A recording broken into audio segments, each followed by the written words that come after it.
Hello. Could you even breathe during that Benfica versus Barcelona match? I mean, I couldn't, obviously, but I was able to catch my breath and reset my sleep schedule after I looked over Juve versus Club Brugge. The Champions League came back with a bang, well, some bangs, some duds, and guess what? We get it again next week. We truly are in the craziest part of the season. As always, guys, subscribe if you like the Champions League, discussing it, as well as any kinds of football explainers, the longer form content that we do. All right, let's go. Benfica hosting Barcelona. Wow, last time we hosted Barcelona was a treat as well. No, Benfica winning 3-0 in the 2021-22 season. Darwizi with a brace. Well, this one was a treat for neutrals, and I guess Barcelona supporters, and for much of this match, actually, even a treat for Benfica supporters, right? Typically, right after these games, I sit and write down my immediate thoughts. That's why sometimes if there was a close call or something that needed many replays, I may have only seen the first crappy broadcast replay. But for this match, I thought it would be good to cool it, take a minute and circle back, because as much as I am frustrated by how Benfica let this slip, as much as I am frustrated by some major calls that were wrong, it's all a bit mixed, right? We had moments where we played well. We also were absolutely gifted a goal. We were sloppy with some of the goals we conceded. Many things can be true at once, It was one of those matches where in some ways I was envious of the neutrals who could just watch the chaos and eat their popcorn. But then again, we watch this sport because we're addicted to the emotional roller coaster, right? So honestly, nothing I say here will do this game justice. You need to watch it yourself, or at the very least, watch the highlights. It was unbelievable stuff to see happen live. Really happy that it took about a minute and 50 seconds or so for Benfica to open the scoring. Well worked down the left before a good ball into Pavlidis. No luck associated there, just a good goal, right? Carreras on fire. Then we give away a stupid penalty. Untidy. But Barca said, oh, you think that's untidy? Check this out. As a ball over the top saw Szczesny come flying out and absolutely clatter Balde. That could have been really bad, leaving Pavlidis to roll it into the empty net. You know what it reminded me of? Have you seen that famous video from the Olympics speed skating where in the final turn, the guys in the top four all crash into each other and the dude who was in fifth ends up taking the gold as they're all still laying on the ice? That's basically what this goal was, in case you missed it. Then, of course, Pavlidis completed his hat trick as Szczesny again comes flying out of his goal and concedes a penalty. Aktakolu had to jump out of the way of him. Szczesny clipped his trailing foot. It was hard to see the contact at first, but it was there. Is it the most blatant penalty? No. And if we want to go penalty for penalty, I mean, Lamine Yamal's was even weaker. I love watching Lamine Yamal play, of course, he's brilliant, but he absolutely conned the referee somehow. I mean, I don't blame Yamal for it. I blame the ref and VAR for not looking at it, or not seeing it, I guess. We know they looked at it. Did Carrera's hand touch his shoulder? Sure. So skipping ahead to when the match is 4-4. Benfica with some sloppy defending from crosses yet again. Allow Barcelona to get back into this. Benfica has a free kick at the end of the match. Debatable if it was a free kick or not, given De Jong got the ball, but I guess it was the follow-through that caused the foul. Anyway, this ref was pretty trash for everybody. But from the free kick, Barreiro gets pushed in the back straight into an on-rushing Szczesny when he's trying to get the ball. If Yamal's was a penalty, this was worth 2 penalties. But of course, from there, Rafinha goes the length of the pitch and scores. They review the penalty incident and see nothing wrong somehow. So you can see what I mean, right? Benfica could have been better in many ways, even though I thought we were really good in many ways also. For example, I think we were one of the teams that actually figured out how to exploit Barcelona's offside trap. Yes, still 5 times offside, but we were constantly causing issues with the runs in behind. Also with some consistent officiating, maybe we win. We also hurt ourselves with some of our finishing. We could have finished the game off earlier, but the net outcome is just a total mix. Still swirling, but what a match for neutrals, right? Atletico Madrid hosted Bayer Leverkusen, and in that first half, you would never be able to tell that Atleti was a team that won 15 matches in a row, before, of course, losing to Leganés.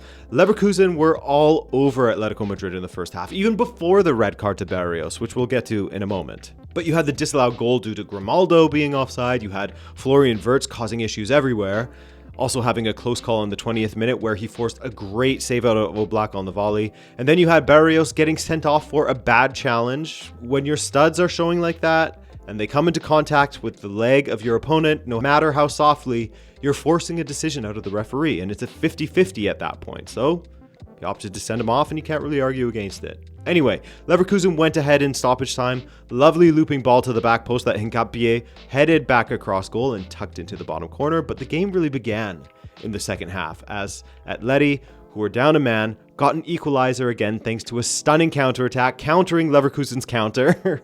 Alvarez, harrying Ta, and then a cool finish into the bottom corner with pressure on him on a one-on-one situation. Beautiful. But the goal scorer, Hincapié, got himself into some trouble when he got tangled up with Simeone, Giuliano Simeone, that is. Incredible performance from him, which was the second yellow for Hincapié, so he was off, and we're back on even footing with Atleti pushing forward with this amazing crowd behind them. Sure enough, Alvarez showed his class in the 90th minute. The opportunity came from a scuffed play, to be honest. Leverkusen just unable to clear the ball properly. Correa battling for it. He takes a very heavy touch that fortunately heads straight into the path of Alvarez, but it was all class from there, rounding Oblak and then tucking it in from an awkward angle. What a player, man. So glad to see he's somewhere he can shine as the main man. 2-1 Atleti, massive win for them in the standings, as we will see later. And it was another day where AS Monaco just didn't let me down, you know, with how they play, as they beat Aston Villa at home, and they could have had more goals. Akliush put one in the net that was disallowed for offside. Another opportunity that he had where he was played in clear, and he tried to pick out the near top corner, and he put it over. Villa had their chances as well. It was still a decent performance from them, playing away against a strong opposition, but Wilfried Singo's goal in the 8th minute was what separated the teams. A header from a rebound after Martinez saved the first attempt, so 1-0 AS Monaco. Atalanta bounced back from their narrow loss to Real Madrid with an absolute destruction, a destroying of Sturm Graz. No surprise there with a team like Atalanta, despite their poor form domestically, where they're winless in 5, including the Supercopa. You'd expect them to deal with Sturm Graz handily, a team that's lost 6 of their last 7 matches now. Atalanta play Barcelona next. That should be a really fun one. If you've been suffering from insomnia lately, then just go ahead and check out Club Brugge versus Juventus. Juve undefeated in Serie A with 8 wins and 13 draws. 13 draws! And they haven't disappointed in the Champions League either when it comes to absolutely racking up the draws as well, after their 0-0 with Club Brugge that had just a single shot on target between the two teams. Juve now have 3 draws to go with their 3 wins. Yeehaw, good stuff. Thiago Drota, as my man Dave from The Dive calls him. Borussia Dortmund, yet another very smelly display as they went away to Bologna. Man, I would love to see a match live in Bologna. What an interesting stadium and what an atmosphere. But anyway, I recently did a video on what exactly is wrong with Borussia Dortmund, why they are collapsing and in crisis mode at the moment. And in the intro of that video, I said if Dortmund lose to Bologna, Şahin will be gone. Well, both things happened, and it came after Dortmund went 1-0 ahead relatively early thanks to Guirassy scoring, and guess what? It was a penalty again from Guirassy. Dude hasn't scored from open play since they played Leipzig at the beginning of November. Throughout that first half, Bologna looked dangerous. I mean, how good is Orsolini sometimes, man? What a player. That volley that he almost converted was tasty. Unfortunately, he was forced off injured. Hate to see it, but a substitute Illing Jr. would play a big role in this. But first, Bologna's equalizer was an incredibly route one goal. Long ball forward, squared from Odgaard to Delinga. Then just a minute later, it was a comedy of errors at the back for Dortmund again, with Schlotterbeck's weak touch falling to Illing Jr. for the winner. 2-1 Bologna. Şahin's management dream crushed as he was excused of his duty. 4 losses on the trot. Yikes. What a funny match between Red Star and PSV. Luuk de Jong with 2 goals in 6 minutes, then another added later from a dude with one of the best names in the game, Ryan Flamingo. Excellent volley from him from the edge of the box. Too bad he would get a red card in the second half as he tripped Radonjic as the last man, and that made for a very nervy end for PSV. Red Star scored twice, and while they came agonizingly close at times to equalizing, that's all they could muster. So PSV held on away from home in a tough stadium. Well done. And finally, Liverpool hosting Lille, a team who has caused some big issues and who have seen Jonathan David, my fellow Canadian, score against some massive teams. He scored in this one as well, as right after Lille went down a man, David jumped on a rebound and cancelled out Mo Salah's first half goal. But it only lasted 5 minutes at 1-1 as Harvey Elliott, who is great in this substitute appearance by the way, got really fortunate with his volley that took the nastiest of deflections before beating Lille's keeper Chevalier. So Liverpool maintained their perfect record of 7 wins from 7 matches, and I'll be back right after a wardrobe change. Despite Stade Brestois losing to Shakhtar on Wednesday, Kevin and Sudakov with the goals there, history was still made, as due to results on Tuesday, Stade Brestois had already secured their place in the next round. Unbelievable stuff. Shout out Brest. Also unbelievable has been Sporting's collapse without Ruben Amorim. Well, it's understandable why it's happened. It's not unbelievable in that way, but it's still shocking to see as they lost to RB Leipzig. And that, my friends, is absolutely unforgivable. Leipzig with 0 points in the UCL, and they beat Sporting 2-1. So 3 wins and a draw under Amorim, and then 3 losses and 2 coaches since then in the Champions League. I do feel for Sporting supporters. It's rough to lose your coach like that mid-season. PSG versus Manchester City, a must-win match for both of them here if they wanted to maximize their influence over their own futures in this competition. Might I remind you, PSG came into this game with just 7 points, which isn't even good enough to advance in the competition. They were in the elimination places at the time. City wasn't much better, just 1 point more than PSG on 8 points. The first half was relatively even, though PSG were absolutely the team in control. When City would manage to get forward, they struggled to create much. KDB with their best chance that just stung the palms of Donnarumma, Savinho with one later that forced a good kick save. PSG had a few dangerous moments with Ederson and also had a João Neves chance that just flew over the bar. Matheus Nunes as the right back just caught sleeping there a little bit. There's no way João Neves should be winning any headers, right? Keep that in mind for later. Right at the end of the half, the first half, PSG scored a lovely goal. Nicely worked from Nuno Mendes to Barcola, and he laid it off to Hakimi to smash it in, but in the lead up, Nuno Mendes was barely offside. Just look at this automated offside image, just the thinnest of margins. But in the second half, with Jack Grealish coming on for Savinho, his presence was felt immediately, first smashing one in for 1-0, and then playing a big part in setting up City's second 3 minutes later. Just like that, City were 2-0 up out of nowhere in the first 8 minutes of the second half. But while 2 goals in 3 minutes is remarkable from City, 2 goals in 4 minutes is still impressive, and that's what PSG pulled off thanks to the star boy, my man Bradley Barcola. First, he outpaced everyone with a run down the flank before putting it on a platter for Ousmane Dembele, 2-1 City. Minutes later, and Desiree Doué, who is such a treat to watch, by the way, rang a strike off of the bar, but Barcola was there to put it in off of the post and in. 2-2, just like that. And Ousmane Dembele was in the mood when he came on. He was on demon time. He also had that moment where he nutmegged Bernardo and then smashed the ball off of the bar.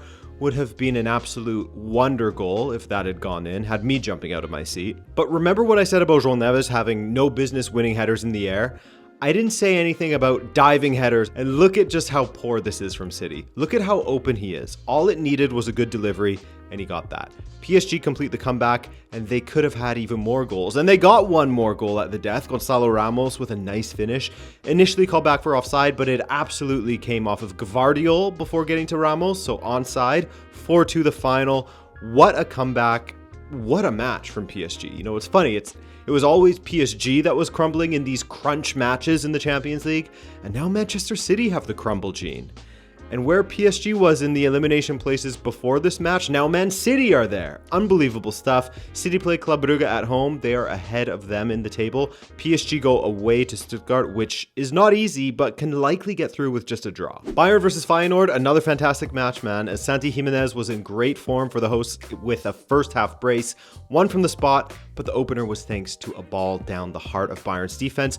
Great touch from Jimenez and a strong finish past Manuel Neuer. Bayern, of course, had plenty of opportunities, and I really got to hand it to Bailo in goal for Feyenoord. Unbelievable stuff from him at times, even if I probably said his name wrong, I'm sorry. Some of the saves that he made on Harry Kane, for example, rushing out and cutting the angle. That header from Musiala that he reached back and tipped over the bar. Great performance from him. Man of the match for Feyenoord, who were always threatening on the counter, and they finally got a third through Ueda in the 89th minute. Shout out Prisky and the rest of Feyenoord. All the supporters in the Cube were fantastic. 3-0 over Bayern Munich. Massive result there. Inter went away to Sparta Praha and got a 1-0 win with the goal coming from Lautaro Martinez in the first half. This man should not be taking shots from this angle, but power to him, man. He's not your average player, right? Part of me wonders if it was a failed attempt to get the ball squared across the goal, but hey man, it went in. And they all count, and it looked cool. All of the Real Madrid attackers will be saying that same thing, as everybody gets their licks in on RB Salzburg. Everybody gets a chance to pad the stats a bit against them, but they all count, right? After struggling greatly in the first, well, not greatly, but struggling a bit in the first half, Vinicius Jr. got a second half brace and looked all the better for it. That first goal especially was nice, cutting inside and then powering it past the keeper. His second was great play between himself and Fede Valverde, but I gotta give a ton of credit to Rodrigo in this match, whose finishing has been superb for Real. Great reaction for his opener in this game, but his second goal, what? What a back heel from Bellingham to set it up. What an insanely perfect finish from Rodrigo. And of course, Mbappe scored as well. But you could tell from Mbappe's reaction that he almost didn't even want that goal. Horrible mistake from the keeper. But still, 4 matches in a row that he scored in. The man's finding some form. It's funny. Well, actually, it just sort of speaks to his own quality, but we know what he's capable of. So even though he's still scored 18 goals this season, it still felt like he's underperformed greatly. 18 goals in a debut season isn't bad at all. Scary that he's capable of better, but hey, 5-1 Real Madrid. Stuttgart went away to Slovan Bratislava, the free points team, alongside Young Boys. And of course, Stuttgart won 3-1. They started their season slow, but they are really picking things up again.